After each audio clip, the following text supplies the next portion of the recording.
It is 6:41 on your Friday morning. Now, you don't usually think of legal situations when we're talking about back to school season, but there are some things that can pop up from time to time, from locker searches to taking away your kid's cell phone. Attorney Frank Cassese is here in for Dave this morning to give us a closer look in Legally Speaking. Good to see you. Thanks for coming in.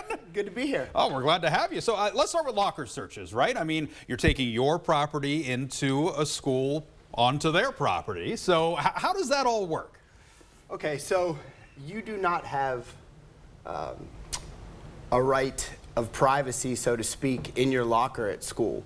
The Supreme Court has ruled on this issue back in the 80s. I think it was 1985. There's statutes now that control it, that they are able to search your locker if they have a reasonable suspicion that you have broke a law or a rule in the school. So they don't need like a warrant or anything like would be a traditional search in other places. Right. So the Fourth Amendment says that you need a search warrant to search somebody's house, somebody's cell phone, somebody's car, and there's exceptions to that rule. In schools, there is an exception to the rule, and it allows school officials to search the locker and the contents in the locker. So a bag, you know, what's in your locker, bags. I'm trying to think what else would be there. I mean, a cell phone would be a little tougher because they're passcode protected, right? Mm-hmm. But yeah, there is not an expectation of privacy there. All right, so you mentioned cell phones briefly. Cell phones have been a big topic of conversation, especially in Ohio. Governor DeWine signed it into law earlier this year that every school has to have some sort of policy, at least in terms of how they're handling cell phone. That doesn't mean they have to ban them, but some schools are banning them. So are they allowed to do that, or how does that all work?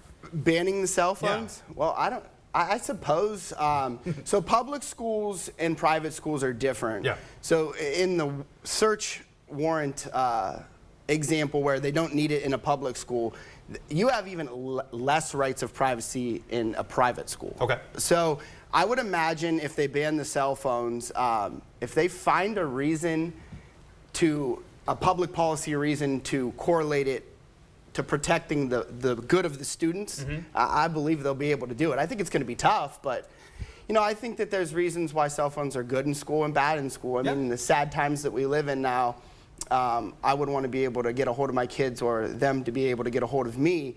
But at the same time, I understand why schools wouldn't want them in. Another, hot button topic for a lot of people, drug testing for student athletes. Yes. You see more and more schools implementing that. Traditionally, it's been more at the professional level or at the college level, but it's starting to creep into the high school level as well. Yes.